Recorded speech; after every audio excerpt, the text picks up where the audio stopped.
Hi, everyone. Welcome to SPJ New England's Talk Today. We're going to be speaking with two great journalists about the rise of white supremacy in America. We have A.C. Thompson and Karim Hajj, whose amazing work was featured in two different episodes of FRONTLINE on PBS. So if you haven't seen the FRONTLINE episodes, they're on demand. It was season 2018.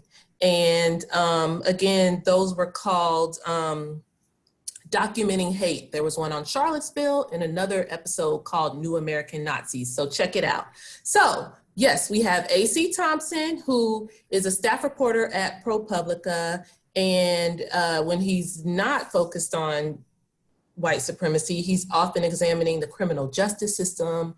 And I'm looking so forward to talking with him about all his work. And it's a cool fact about him, his life was fictionalized on the HBO show Treme. Hopefully I'm saying that right. Yeah. Then we have Karim. A gathering of white supremacist groups in Charlottesville, Virginia. Both AC and I reached out to some contacts that we had there on the ground. And all of our sources were telling us, hey, this is going to be really big. And it's going to be unlike anything that has happened in quite some time. And if you can, you all should get here as soon as possible. And AC and I had never met prior to this point, but we both jumped on a plane. And we ended up in Charlottesville, Virginia, I think just the day before the rally, if my recollection about that is correct. And so, I was there with my camera, and AC and I met, and from the very beginning, we were just sort of tossed into the fire. So I want to ask, your audience for this talk is a bunch of journalists, and AC, you've done this before. How do you pivot being a print journalist to creating a visual product? Because I think a lot of us print journalists have fantasies about, putting our work on different mediums. So how do you develop that skill, and how do you get those opportunities? Well, the first thing is the opportunities I've been just super lucky to have, honestly. I think it's been people being very nice and a lot of luck, honestly. But the work part of it, honestly, I was really bad at first. I was really bad at it. It was really hard for me for a long time, because here's the thing. With a print interview, you're maybe just looking for the facts and the nuts and bolts of what's happening, and you want the gritty details, and you want to know all the facts and figures. And yes, you'd like to get some emotion and some color as well, but all the sort of mechanical stuff is often important in a print interview. How does this court system work?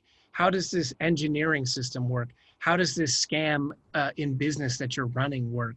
Whereas most of that stuff doesn't really work on television. What works on television is emotion, is feeling, is narrative in those interviews. And so early on in my career, I would do these epic, 4-hour-long interviews for Frontline. And the producers would be like, dude, that really only needed to be 20 minutes, 15. And let's tailor these questions so you can do the reporting that's important to your print work and important to our understanding of the story on the phone or off camera. But when we have everyone here and we're really spending a bunch of money to capture this moment, let's capture a moment that's going to work on television and not a moment that's going to end up sitting as just unused media on the computer.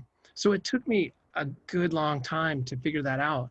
Another thing that was hard for me early on was, I had producers who wanted me to do 60 Minutes style interviews and to be a 60 Minutes correspondent. And so they wanted to super carefully plot out every question and then think about what the response to that question would be and have a response to that and have it all plotted out, like dot by dot by dot by dot. And what I found was the more rehearsing, the more detailed planning, the more pre-interviewing that you would do on the phone with the person, the less real it felt to me, and the worse I was on camera. And so one of the things that I've learned over the years, and producers like Karim have taught me, is like, yeah, prep for the interview. Know basically what you want to ask, but don't overly prep. Treat it like you're doing, treat it like it's an organic interaction, and try to feel like it's organic. So for me, not doing a ton of pre-interviews with the person we're going to interview on camera is helpful a lot of the times, because I don't know what they're going to say, and I'm legitimately surprised, and I'm legitimately interested in what they're saying. Whereas the sort of the more 60 minutes, the older sort of style of doing things that I was in was like pre-interview the person, know everything about them, don't be surprised by anything. And it doesn't work for me. So it's taken me a while to develop in this field, and it's been super fun and super interesting and challenging. I guess the last thing I would say is, early on, I'd be like, oh yeah, we should totally make this into a film. This story that I have in mind, there's, no humans in it. There's no visuals. There's nothing to film, but I swear it's a really good story. And it took me a long time to realize, like, television is about characters. It's about individuals. It's about politics and big issues as well. But you really need a character to live with on screen to make good television. And like a bunch of shots of like computers, or a bunch of shots of like buildings that people are walking in and out of is not good television. So I want to ask, when I was watching the Charlottesville episode and you guys were right in the thick of it, and it looked like your cameras are the ones, among others possibly, that caught the people beating up the man in the parking garage. Were you all there, or was that footage from someone else? So that's actually archival footage that we found along the way. I was one of many cameras there that day, and this was a really interesting part of the process and the aftermath, was to go through all of the other footage that had been accumulated, that had been posted online, anybody else that we knew was there. It's a lot of colleagues that show up to similar events and film these sorts of things. So these are people that I'm used to seeing in the street over and over and over again. And we were able to start to cobble together a really complete sense of what happened that day. And that was our first, I think, map of where do we go from here, was just this question of, okay, who were those guys who were beating on that guy in the parking garage? Where did they come from? What are their names? What kinds of organizations are they involved in? And that was, I think, organically really one of the first steps along the reporting journey. So I thought it was so interesting,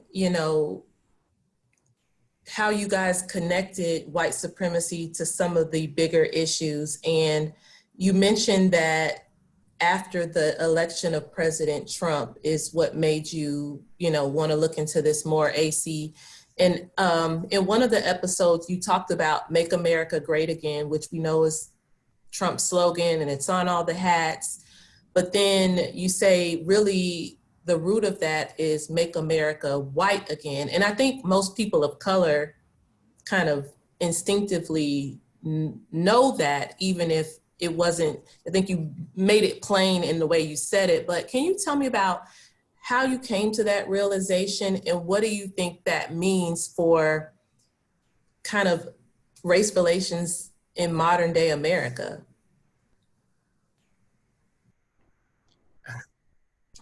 Sure. Yeah. I mean, I guess I would point out foremost that that revelation, I think in many ways it's an interesting thing to point to, was actually something.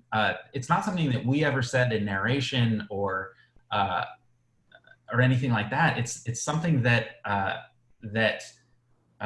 the sort of neo-Nazi godfather of the movement, this guy James Mason, says. And that was the thing that we found to be really remarkable as journalists, was that aside from the kind of whatever analysis that we might have of this given moment, that here you had this neo-Nazi who has been looking to really overthrow the government since the 1980s. Here was a guy who wrote a screed called Siege, in which he called for people to rise up, white men to rise up, to kill people, to kill judges, to kill people of color, and to overthrow the government, to cause as much chaos as possible. And we finally found him, we tracked him down and went to talk to him, expecting him to say, truly honestly expecting him to say, nothing has changed, we still need to overthrow the government, this is what needs to happen. And instead, we were shocked that in fact what he said was, hey, for all these years, I thought what we needed to do was overthrow the government. But now that this guy, Donald Trump, is in power, we feel all of a sudden like we have somebody who's on our side in the White House. And that was really where that quote came from, was this feeling among the white supremacists that they had been struggling for so long to get what they wanted. And here was a moment where they were actually getting on a political level. And that was a real revelation for us. That was not something we expected going in.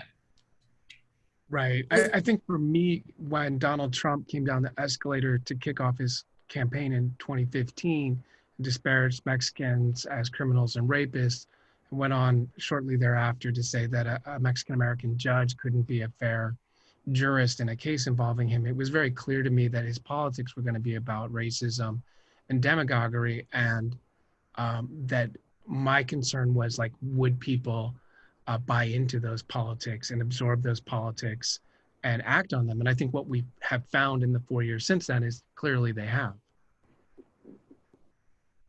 Is there anything else that surprised you as you guys were working on? And did you know it was always going to be 2 episodes, or did one episode kind of lead to another? I guess that's the first question. And then is there anything that surprised you along the way? Yeah, I can speak to the structure of the project. Frontline on PBS is really a remarkable partner for this kind of work. I mean, it is very hard to find an organization that is as committed to doing this kind of investigative journalism and this kind of television as Frontline. They're the gold standard, absolutely.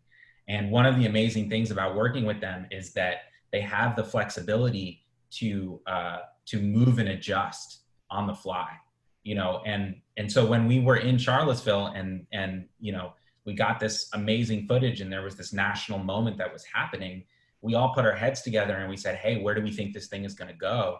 And it was really an evolving story. And so the concept of 2 episodes, I think, actually came quite late in the process. And it was more a function of just sort of seeing what was available in terms of the reporting that had been done by some really amazing reporters, by the way.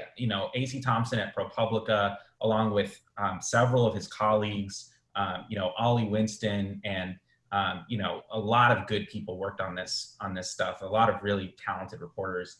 And once we had that body of reporting in front of us, we could sort of look at it and say, okay, how many television hours do we think this really could really be sustained by this body of work? And that was when we sort of said, okay, let's do 2 hours. Yeah.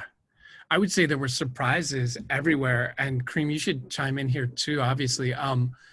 There were so many surprises, right? Like, one thing that I didn't expect is we met so many young white men who had been really interested in libertarian politics, and libertarian politics had been sort of their gateway then into conspiracy theory politics, that then had gone into sort of right-wing extremism, and then had gone into full-blown racist politics or even neo-Nazi politics. So that was like, seeing that trajectory over and over again, I think was really interesting.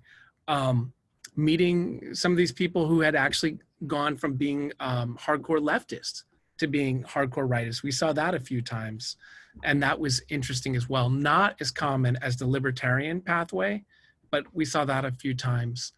The whole sort of accelerationist ideology that a lot of the new Nazi groups have, which is like, we want to create as much chaos, as much upheaval as possible. And anything we do to create that chaos will help bring down the US government, and then we can create a fascist state, a white supremacist state afterwards. Like, that wasn't really something I was tuned into before, but those ideas were circulating really widely. And I think I was surprised often by how bright these young men were, how thoughtful they were. I disagreed with almost everything they said, but I was surprised at the amount of reading they were doing, the amount of time they were actually thinking these things through, and also their quite specific plans for destroying America. So that actually brings me to a question, because as a journalist who, in this moment in America, we're writing a lot about race and race issues. And anytime, I just recently wrote about a poll, and I got all these emails saying, you know, you're a racist, and you're, just because I wrote about poll results. And I wanted to, it sounds like you think when there are people who clearly are espousing these racist views, not necessarily based on facts, it sounds like you believe they're really acting in good faith based on what they've read or what they believe. But I want to, do you believe, or do you think some of it is just, you know, using, do you think they're acting in good faith, or do you believe that they know that they're not being factual when they say these racist and extreme things? Meaning, do I think they believe the things they're saying? Yeah. Yeah, do you think so? And so my question is, if they're acting in good faith and they really do believe it, what's the solution? Because we've got thousands of people, and it's still a big coalition in America. It may not be a winning coalition for much longer, but there's a lot, you know, they're a lot, you know? And so I guess the question is, how does our democracy move forward when you have a good chunk of white people who really believe this stuff? Yeah. Or non-white people. It's a big question. I mean, I think one thing that we started to really realize as we moved through the process was that, look, you got these young white men in various parts of the country, many of whom, as we sort of point out in our second hour, New American Nazis, have some experience with the United States military. They go overseas, they get involved in wars that they don't understand. They find themselves caught up in economic crises. They find themselves in places where they don't have a lot of opportunity for advancement. And they look for a narrative. They look for a narrative to try to understand why they found themselves in this place. And if the first narrative that they come across, the most compelling narrative that they come across, is white supremacy, then they latch on to that, because that's being offered to them. And there was more than one instance in which we talked to someone who had been a member of one of these groups, who had absorbed one of these narratives, and it was not until later in his life that he really turned away from that narrative and said, oh, this actually isn't true anymore, right?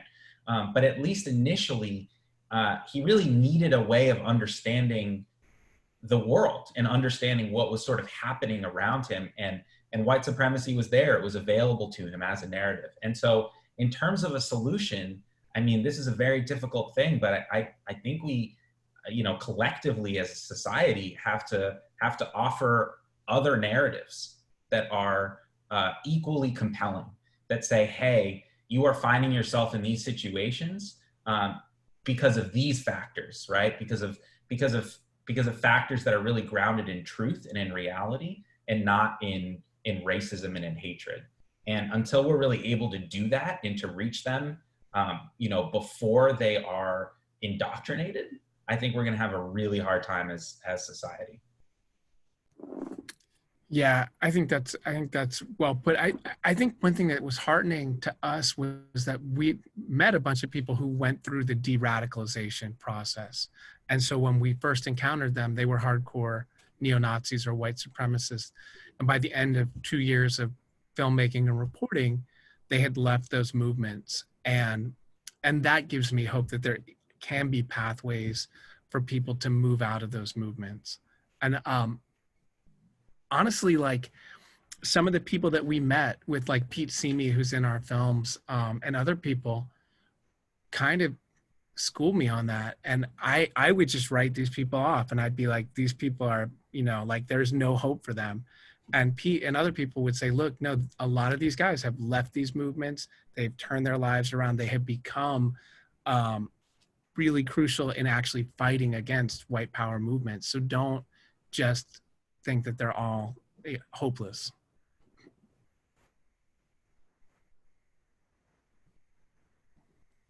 A big theme in your Frontline episodes was how unprepared the US government is, whether it's addressing white supremacy within its ranks, within the military, but also just in general with identifying these groups, identifying people who, domestic terrorism. Has anything changed? I know it's been a couple of years. Has anything changed? And, what did you learn about how unprepared the government is and what should be done?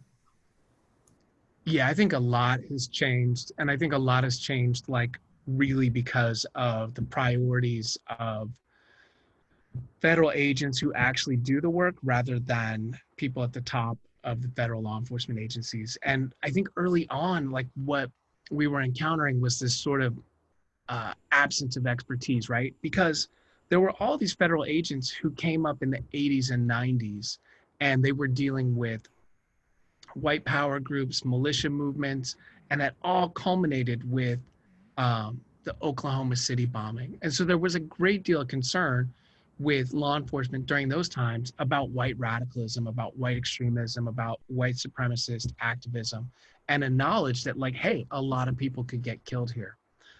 A lot of that knowledge sort of went away after 9/11, and the focus at that point became all about so-called Islamic radical jihad terrorism, right?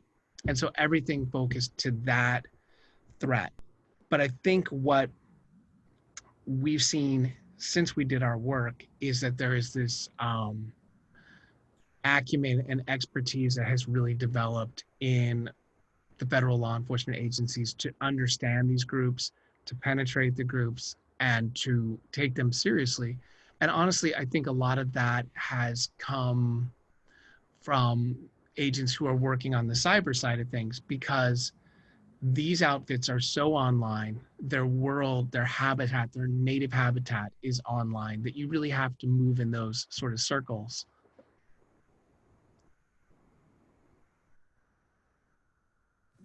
We actually just had a reader submitted question, well, a viewer submitted question along those same lines. Recently the FBI director, reiterated that white supremacy and was the biggest domestic terrorism threat. And they want to know, what's your reaction to that? And do you think who's in power matters in terms of whether there will be change at the highest level? Yeah, I think, I think obviously, like, reacting to reality and the facts on the ground as a federal official is a good thing. I think there is some concern that, from what we've seen about,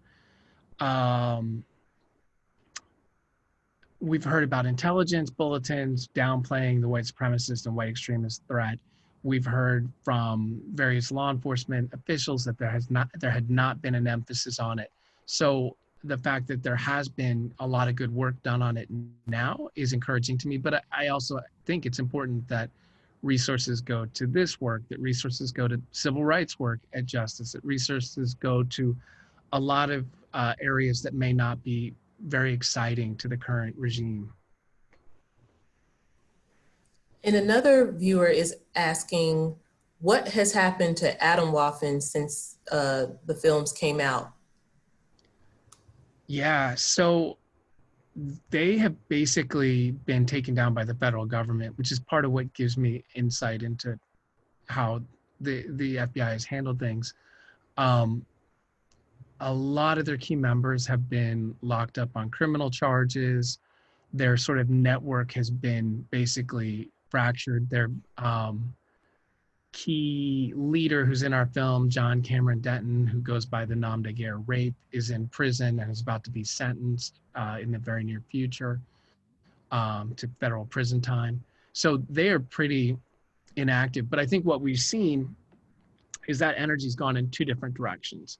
There are people that have taken up that ideology and are running with it. So you have groups like the Base, whose members got arrested last year on a weapons plot. And on the other side, you have all the sort of boogaloo activists, the militia groups, and the sort of groups that we've seen in the streets, like in Louisville last night with AR-15 rifles marching around, that I think have taken a lot of the energy that groups like Atomwaffen had a few years ago. And I wanted to ask, you talked about how conspiracy theorists are often a gateway to what eventually ends up being white supremacy. So what are your thoughts about QAnon? Because there's a lot of racism and white supremacy embedded into that conspiracy theorist network. Yeah, sure. I mean, I think that there's an inherent difficulty here with contending with white supremacist groups, and particularly when their activities are online. So you have a group like QAnon, which espouses these outlandish conspiracy theories, and to some extent, you could say that almost all of their activity takes place in this online environment. But really all it takes is for one member of that group to become, radicalized by something that is a conspiracy theory, but that individual really believes is true. And then that individual goes and acts on that, right? Like Pizzagate. Absolutely. That's a perfect example, right? And that's what we would see really again and again with these groups. And this is really a strategy that they're very familiar with, that they understand works.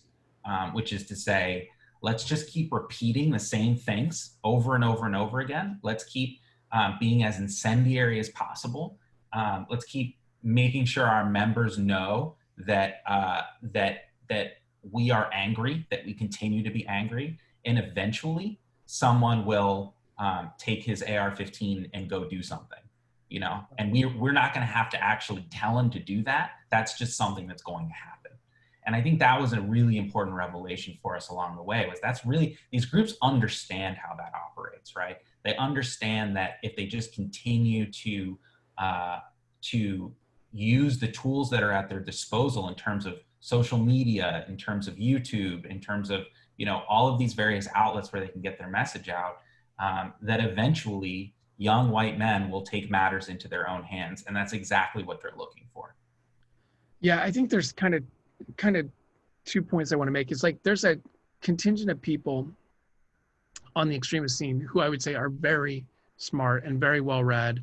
And like I said, I despise their ideologies, but I think they're very thoughtful people. And Karim and I have met a lot of these people that are like students of esoteric fascist history from the 20th century. But there's another contingent, and Karim and I met a lot of these people in Portland, that it seems to be like their entire political ideology has been crafted from an endless stream of YouTube videos, Twitter posts, Facebook posts, and memes. And that is like the worldview that they've crafted is from all that stuff. And that's the sort of QAnon world. That's the super conspiratorial world. That's the people that we're interviewing who are telling us that we need right-wing death squads in the US. And it's just kind of stunning to me that social media ecosystem has helped to create this sort of sizable population of people who are, to my mind, massively detached from reality. And I would say, I want people to negotiate with the work that we put out. I want them to interrogate it and say, that film that Karim and AC made, like, a lot of it's garbage. This is right. This is what I don't agree with. This is what they should have emphasized, whatever it is. And I want people to make their own media, absolutely. But I do get worried when there can't sort of be any agreement and consensus on basic facts, you know, and like when I hear so many people talking about George Soros and Bill Gates being like crazy conspiracy theory puppeteers of a new world order, and that there's a satanic pedophile ring that is being run by Joe Biden and the Clintons. Like, that's insane. And that people think this stuff and that it has traction in our culture is frankly pretty terrifying.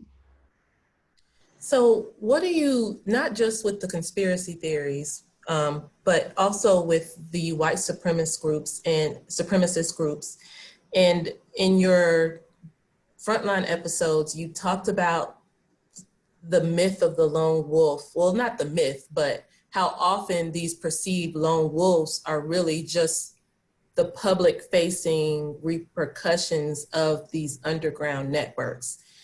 What tips do you have for journalists to be able to discover that? Because I'll be like the Oklahoma City bomber. I was young, when it happened. I don't feel like the ties to white supremacy are as well known. A lot of times people talk about Timothy McVeigh in a vacuum, but I think that happens a lot even now. You all talked about the Tree of Life mass shooting and things like that, and they're not happening in a vacuum. But what tips do you have for us journalists to make sure we get that full context? Yeah, I think it's so important to, as journalists, to engage actually with the content that is underlying the sort of ideological underpinnings of the actions of these individuals, right? There's this temptation to say, hey, this guy was just crazy. Look at his Facebook page. He's just insane. That this stuff doesn't make any sense. And I think there's a temptation to not engage with it, right?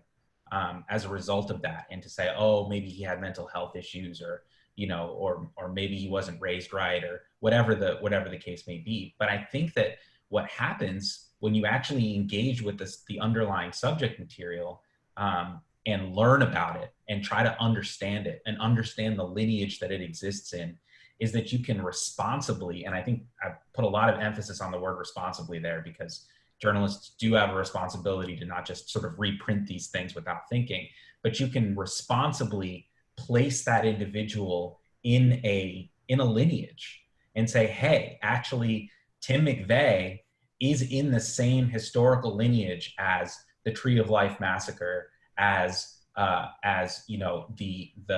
slaying in Charlottesville, as these other kind of more common events. These things are actually interconnected in a really important way. And I think it's incumbent upon journalists to continue to remind their readers and their viewers that is the case, right? Because there has been so much counter narrative over the years. So many people have said, oh, this is just a lone wolf. This is just a crazy guy. And it's really incumbent upon us now to say, no, this guy's ideological motivations, they really matter, and we should contend with them. Yeah. I mean, right after Charlottesville, one of the white supremacist blogs ran a post that said, the time for leaderless resistance is now. And so if you know the history of these movements, you know that what they're saying is take up arms, strike out against the state, engage in political violence, and you don't have to have a commander telling you to do this. You don't have to have the president of your White Power Club chapter telling you to do this. You can do it on your own and strike this blow in the name of our movement. And that's the sort of concept that motivates a lot of the people that we're seeing, that the ideology is take action now.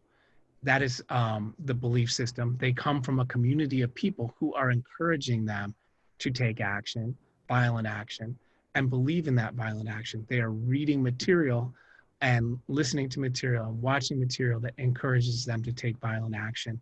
And so, like Karim said, it's not happening in a vacuum at all. And, you know, in the case of people like Tim McVeigh, like, this is a guy who is circulating through white supremacist communities and circulating white supremacist material before he goes and does his terrorist act, which we know from federal indictments involved not just himself, but other people as well, working together to do that.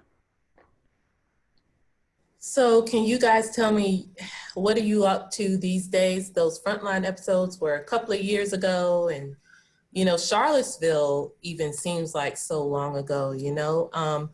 What are you guys up to when it comes to the white supremacist groups, and today, where has that work taken you?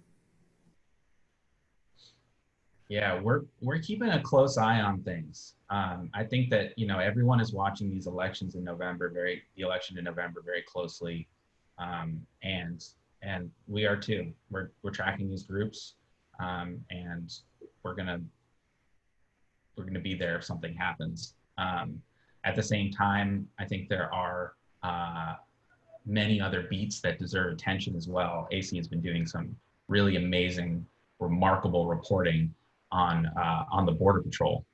And he's published several pieces about the patrol. I understand that he might have a few more pieces that might be on the way in the not too distant future. So we're keeping an eye on things, and we're working on other projects as well. Yeah, and I think it's been interesting. Like, for example, the term boogaloo was a term that we saw circulating through the white supremacist underground a couple of years ago. That term has now come to mean like a whole movement of people, some of whom seem to be fairly racist, some of whom seem possibly not to be racist, but all of whom want to overthrow the government in one way or another. And so we've sort of seen like that concept and that term migrate from just purely white supremacist circles into this broader usage. And now those kind of movements, guys with guns and Hawaiian shirts, are cruising around big cities right now. I think we're pretty focused, I would say, on the extremist movements that are currently at work, and that would be one of them. Are you seeing a lot of the extremist groups showing up at the protests? I know you mentioned that a little bit earlier. You mentioned Louisville. How these armed groups, what's the difference between a militia and a white supremacist group, and is there overlap? Yeah, that's a great question. That's a really good question. You know, the militia term is super poorly defined. It's like a broad rubric. And I think what you saw in the 80s and 90s is you saw groups that like their primary goal was the overthrow of the US government because of the sense that it was oppressive and predatory, primarily to white people, was the concern of these people. There was also a very active white supremacist movement that was perhaps like focused on slightly different issues, and race was the key thing for them, right? And what you saw is those sort of threads coming together and starting to work together in the 80s and 90s. And so you had somebody like Tim McVeigh, who circulated racist propaganda, who also sort of became the face of a militia movement, but also was really not super associated with any particular group. What I think you've seen since then is a whole collection of sort of different threads. So you have groups that are out there to defend that consider themselves militias, that are out there to defend the police and the Constitution. Then you have groups that are out there that really would like to kill cops. And I think that's the theory that they have behind the alleged Boogaloo supporter who allegedly shot to law enforcement officials here in California. You have groups that tolerate explicit racist membership. And then you have groups that I would say are more like a sort of multicultural or multi-ethnic sort of fascist formation, where they may have people of color in their groups, but they also espouse a view of governance that is like dictatorial, authoritarian, and they have their own sets of scapegoats that they would see as communists, as Marxists, as BLM, as Muslims, as illegal undocumented immigrants, whatever they would say. And so I think there's really a sort of raft of sort of different groups that the thing that unites them more than anything is a sort of right-wing politics, reliance and fetishization of military-style weapons, and fantasies of sort of violent action in the streets. Does that sound kind of right, Karim? Yeah, no, I mean, that's absolutely true. I mean, that I think it comes back to this question of this kind of like battle over the narrative, right? One thing we heard over and over and over again from white supremacist groups was that, and neo-Nazis, sort of avowed out neo-Nazis, is that they really viewed the much larger group of kind of right-wing militias as a fertile recruiting ground for their way of thinking, right? That's how they would look at those groups. They would say, hey, those are people who are sort of part of the way there, and we can get them the rest of the way there. We just need to reach them with our message, right? That's kind of how I would say the neo-Nazis sort of look at groups like the Oath Keepers or Three Percenters or some of these other kind of militia groups that you see. On the other hand, there are quite a few narratives out there, and not all of those militia members are susceptible to that kind of thinking. Some of them are, some of them aren't. And I think it's generally a mistake to try and lump all of them into one category.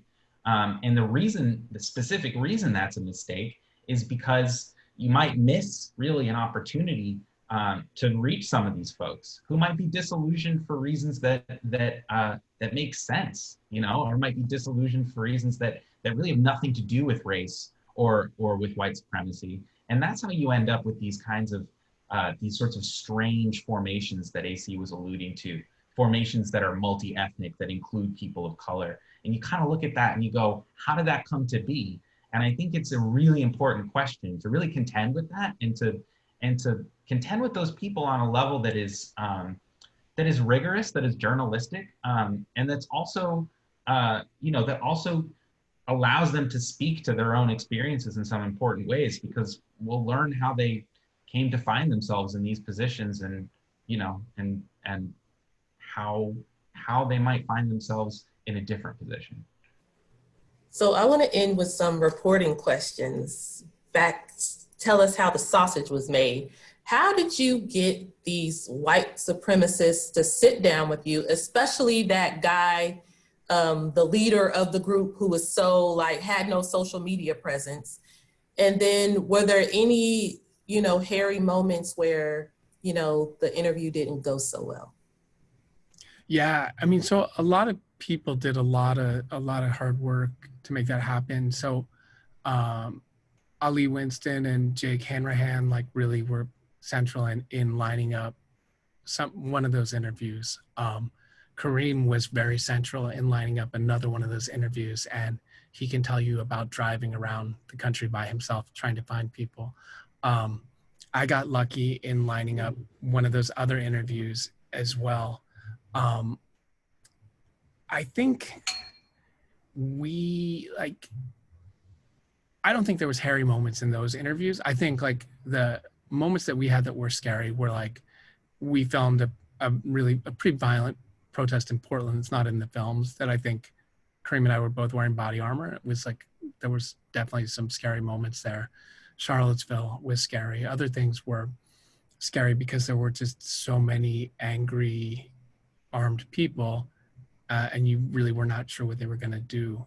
I think with the interviews, the concern that we had was trying to balance understanding these movements through their members and former members, and not acting as a platform for them to spew insane, hateful things. And it was like, that was a constant debate, I think, that we had throughout.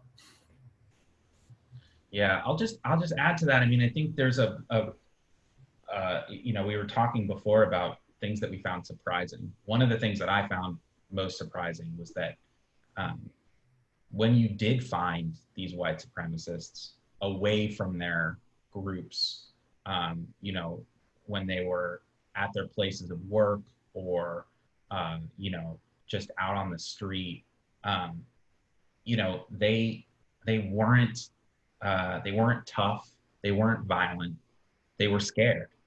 They were scared and they were weak and alone. And that was the common theme, I would say, throughout our reporting, was that was the way that we would sort of come upon them in these various moments. And so that's just to speak to your question of, and in a lot of senses, that there were people who were eager to tell their story, and to say, hey, this is where I come from. This is how I feel about this. And it was different in each case, you know. So James Mason, you know, could not have been more eager. And, you know, we had kind of a rule going into the project, that you know, we were gonna think very carefully about really putting any white supremacists on camera who really wanted to be on camera. You know, that was something we were going to be very careful about. And James Mason was the one instance in which we kind of deviated from that rule. And the reason we did was the remarkable revelation that I mentioned earlier, you know, that he had really changed his entire political ideology and that he had embraced Trump. And we felt that that was so newsworthy and important to mention that that it was worth including in the film. On the other hand, we didn't really need his, you know, his long-winded rants about how the Jews control the world, right? That wasn't something that we felt we needed to include in the film. So a lot of that came down to editing and kind of editorial, you know, discretion. And again, I think we really have to thank our colleagues at Frontline, at WGBH, who had a real steady hand when it came to figuring out, you know, which parts of these things to really include in the film, what was journalistically responsible and necessary. How, per episode, again, for us print journalists who are trying to get a different idea, how many hours of footage got cut down to 1 hour each episode? That's a good You know that number, Kareem.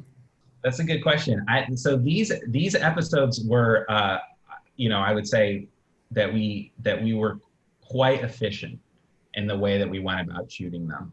I mean, I don't know that I could come up with the specific numbers right now, but I'd say it's safe to say there were probably at least 30 hours of footage overall, which I'd say is probably a fairly aggressive ratio for how documentaries are typically shot. And that was because, you know, we needed to get this thing done on a schedule. You know, we didn't really have the luxury of collecting just hours and hours and hours of footage and cutting it down later. And a lot of that came down to the director, Rick Rowley, who's, you know, just a remarkable, you know, filmmaking mind. And he really is able to see the film, the complete film, before it's shot. And so we can go out there and get what we need and not have to leave too much on the cutting room floor. And that's really important for a whole host of reasons. By contrast, the film that I worked on before that with Rick, we shot for 50 days, and we probably, any day that we shot 3 to 12 hours. So sometimes it goes the other way. And I guess, you know, we're almost to the end of our hour. Will there be another episode focused on documenting hate? And if so, or if you could, you know, visualize another episode of documenting hate, is there another angle to this you would like to dig into or pursue at some point? Yeah, I mean, I think that one of the things that we really realized in reporting on this project was just how much, and a lot of this is coming from, you know, the national platforms, but just how much white supremacist groups, and the right wing in general is motivated by this issue of immigration, and this notion that there are people coming over the border. So we're really focused on that question at this particular moment. And as I said before, we're really watching the election as everybody else is to see, let's see how this plays out. Let's see what new formations emerge. Let's see how people respond. And I absolutely would not foreclose upon the possibility for a third hour. I think that's very much on the table. Yeah, what he said. Well, I want to thank you guys so much. Again, we have Karim Hajj, we have AC Thompson. Again, check out PBS Frontline. Both of their episodes are titled Documenting Hate from the 2018 season. And of course, we want to thank SPJ New England. Make sure you follow them on social media if you're not already, because they're doing a lot of really cool things for journalists to learn more about our craft. So thank you guys. I'm Tia Mitchell. I don't even know if I introduced myself now that I think about it. I'm Tia Mitchell, Washington correspondent with the Atlanta Journal-Constitution. I served as your moderator today. So thank you guys so much for joining us. Thank you. Thanks so much.